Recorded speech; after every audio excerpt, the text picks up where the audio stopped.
nag-celebrate kami na aming first single sa aming album na Kwento Pop is under Viva Records.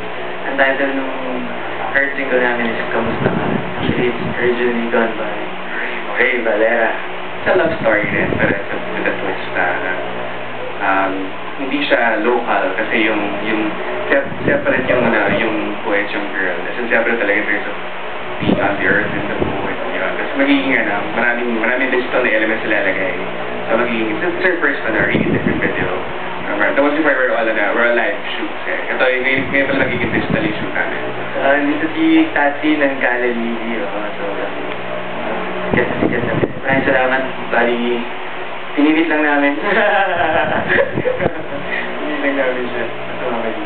Role ko dito, parang karutin ko ng dati, alam yung sandalan dati. Ako yun sa second night din.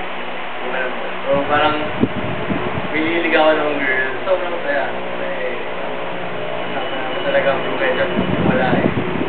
Samahan namin yung dati ko yan. Ito pa rin yung pakiramdam.